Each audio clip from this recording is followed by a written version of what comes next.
ፋኖ በአማራው ማህበረሰብ ዘንድ እጅግ የተለመደ ቃል ነው። ያለማንም ማስገዳጅነት የሚዘምት ዘማች የሚል ትርጉምም አለው። ከዓመታት በፊት ደግሞ ኢትዮጵያ ውስጥ በሰሜናዊ ክፍል ከተቀሰቀሰው ጦርነት ጋር ተያይዞ ስሙ ደጋግሞ የሚነሳም ሆኗል። ህወሓት አቅሙ ያየለ በመሰለበት ሰዓት ከመከላከያውና ልዩ ኃይል ጋር በመሆን አኩሪ ገድል የፈጸመ እንደሆነም ይወሳል። አሁን ከቅርብ ጊዜ ወዲህ ደግሞ በተለይ ዘመነ ካሴ፣ ምሬ ወዳጆ፣ እስክንድር ነጋና ሌሎችም ስመ ገናና ፋኖች ከመንግስት ጋር የገቡበትን ፍጥጫ ተከትሎ ፋኖ በእነ አሜሪካ ጭምር ስሙ እየተጠራ የሚወሳ ለድርድርም የሚጋበዝ ቡድን ነው። ይህ ፋኖ ይሉት አደረጃጀት ታዲያ ቅርጹ አሁን በምናውቀው መልኩ የሆን ዘንድ የአንበሳውን ድርሻ እንደያዘ የሚነገርለት ሰው ዘመነ ካሴ ነው።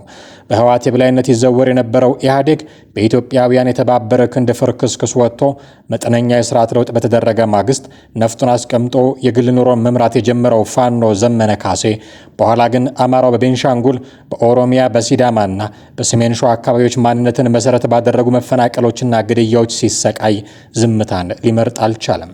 ይልቁንም በአደባባይ ከመቃወም አልፎ ህዝቡን ለመታደግ ሰሜን ሸዋና መተከል በመዝመት የወገን አለኝታነቱን በተግባር አረጋግጧል።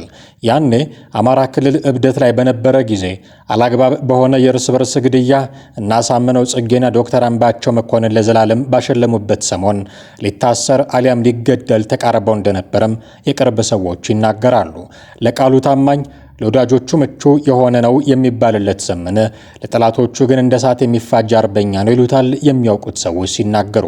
የዘመነን ባህሪ በቅርብ የሚያውቁ ሰዎች አሳዳጆቹን ቤት ሆኖ እየተንቀጠቀጠ የሚጠብቅ ሳይሆን ምሽጉን ጫካ አድርጎ ሊገድሉት የሄዱትን ሲያስበረግግ የከረመ ጀግና ነው በማለት ያንቆለጳጵሱታል።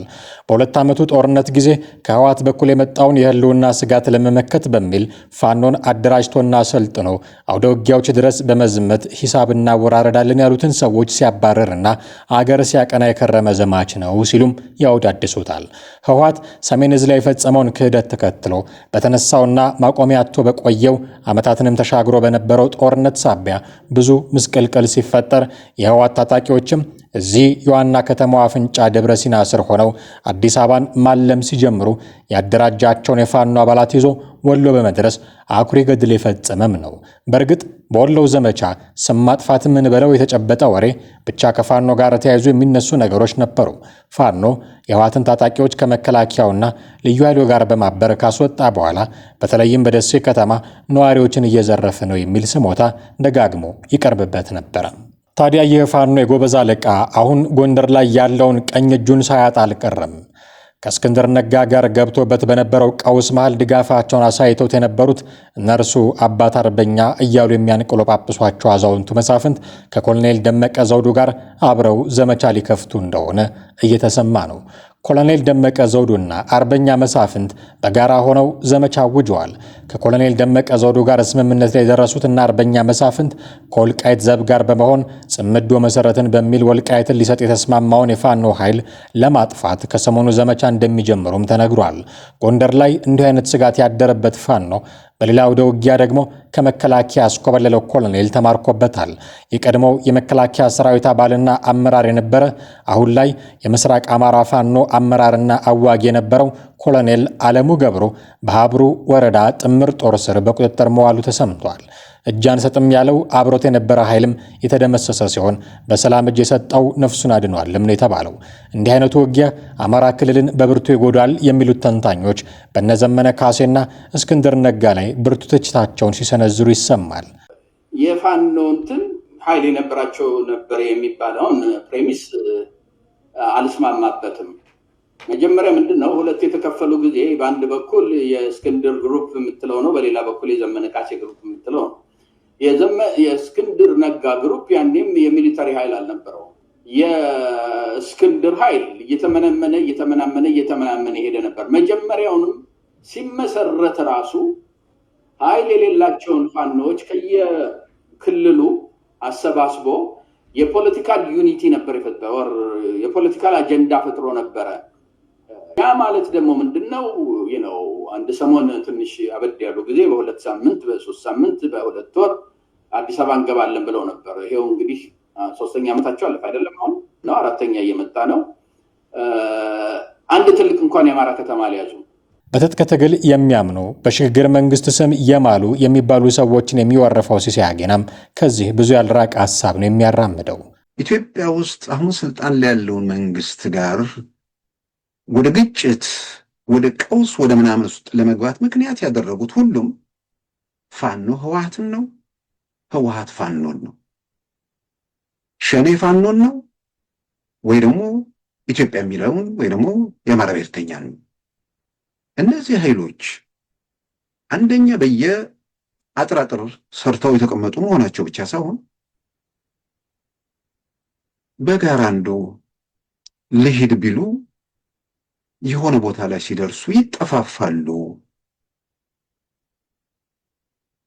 አለዚያም በሆነ መንገድ ይሳካላቸው ኮንፌዴራሊስት ሆነ ይቀጥላሉ የሚለው በጣም ልል በሆነ አስተዳደር ይኖራሉ ብሎ የሚያስበው በምንም ተአምር ያን ሊያሳኩ የሚችሉበት ሁኔታ የለም ብቻ ሳይሆን ሀገር ከማፍረስ ውጭ ይሄን ሊያደርጉ ይችላል ብሎ የሚያስረዳ ማንም የፖለቲካ ትንተና በዚህ ብሎ የሚገልጽ ሰው የለም። በመቀሌ የቀዳማይ ወያነ ክፍለ ከተማ ማዘጋጃ ቤት የሞባይል ባንክ ክፍያን አገደ። በትግራይ ክልል መቀለ ከተማ የሚገኘው የቀዳማይ ወያኔ ክፍለ ከተማ ማዘጋጃ ቤት ከተማ ልማት ጽሕፈት ቤት ማንኛውንም አይነት የማዘጋጃ ቤት አገልግሎት ክፍያ በሞባይል ባንክ መፈጸም እንደማይቻል አስታውቋል። ጽሕፈት ቤቱ ሚያዝያ 9 ቀን 2018 ዓ.ም ባወጣው ይፋዊ ማስታወቂያ ላይ እንደገለጸው ደንበኞች ለማዘጋጃ ቤታዊ አገልግሎቶች የሚከፍሉትን ገቢ በሞባይል ባንክ መፈጸም የተከለከለ ነው ብለዋል። በመሆኑም ተገልጋዮች ይህንን አውቀው ከሞባይል ባንክ አጠቃቀም እንዲቆጠቡ በደብዳቤ አሳስበዋል። ማዘጋጃ ቤቱ ይህንን ውሳኔ ያስተላለፈበትን ዝርዝር ምክንያት ባይገልጽም ውሳኔው ተግባራዊ እንዲሆን ግን ጥብቅ መመሪያ አስተላልፈዋል። በክልሉ ከፍተኛ የጥሬ ገንዘብ እጥረት ባለበት ወቅት የተላለፈው ይህ ድንገተኛ እገዳ በሕዝቡ ዘንድ ከፍተኛ ጥርጣሬንና ስጋትን ፈጥሯል። በርካቶች ጉዳዩን ካለፈው ጦርነት ወቅት ከታዩ ተመሳሳይ ክስተቶች ጋር በማያያዝ ሕገወጥ የገንዘብ ማተም እንቅስቃሴ ተጀምሮ ይሆን የሚሉ ጥያቄዎችን እያነሱ ይገኛሉ። ክፍለ ከተማው የዲጂታል ክፍያ የተከለከለበትን ምክንያት እስካሁን በይፋ አላሳወቀም። ህወሓት ከሰሞኑ እጅግ አደገኛ እንቅስቃሴዎችን እያደረገ ባለበት ትግራይ ክልል ውስጥ እንዲህ አይነት ነገሮች መጀመራቸው ስጋቱን ይበልጥ እንዲያይል አድርጎታል። ኤርሚያስ ለገሰ ልደቱ አያሌውን በህወሓት አፍቃሪነት የሚተቸው ይህን መሰል ነገሮችን ከማድረግ የማይቆጠብ ድርጅትን በመደገፉ ምክንያት ነው። አሁን አቶ ልደቱ በኋላ እመጣለሁ ብዬ ነው። ህወሓትዬ ለዘላለም አምንሻለሁ ነው ያለው።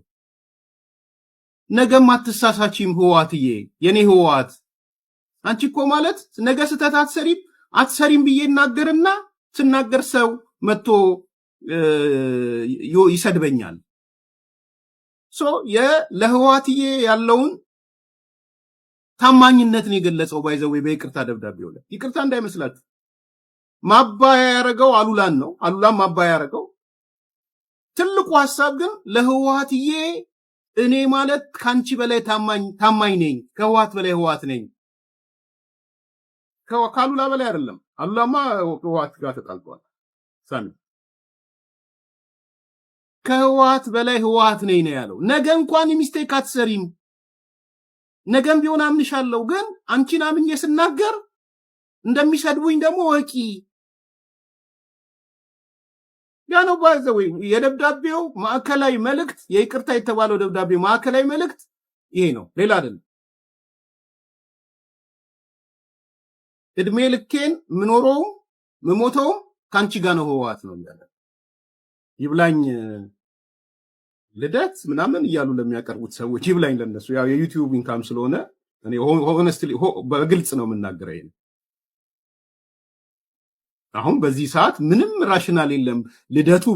ልደቱና ህወሓት ይለያያሉ ብለህ የምትመጣበት ምንም አመክንዮ የለም። ባይዘው የጦርነት ከተለኮሰም ህወሓት አይደለችም ብሎ ነው የሚመጣው። ህወሓት ልደት ህወሓት መቼም ቢሆን አትሳሳትም ብሎ ነው የሚመጣው። ስለዚህ የት እንደሚገቡ አላውቅም። ያው ከኢትዮጵያ እንወዳለን፣ አገር እንወዳለን፣ ወያኔ ልታጠፋት ምናምን ሲሉ የከረሙ ሰዎች ምን ሊሉ እንደሚችሉ አላውቅም። ኃላፊው በተሾሙ በ45 ቀናቸው ተነሱ። የትግራይ መገናኛ ብዙሃን ኤጀንሲ ስራ አስኪያጅ በተሾሙ በ45 ቀናት ውስጥ ከኃላፊነታቸው መነሳታቸው ተሰምቷል። ለስራ አስኪያጁ ቅርበት ያላቸው ምንጮች እንደገለጹት የካቲት 30 ቀን 2018 ዓ.ም የኤጀንሲው ስራ አስኪያጅ ሆነው የተሾሙት አባዲ ገብረስላሴ ከኃላፊነታቸው ተነስተዋል። ሚያዝያ 16 ቀን 2018 ዓ.ም በፕሬዝዳንት ታደሰ ወረደ የተጻፈው ደብዳቤ እንደሚያመላክተው ኃላፊው በሁለት መስመር ጽሑፍ ከኃላፊነታቸው እንዲነሱ ተደርገዋል።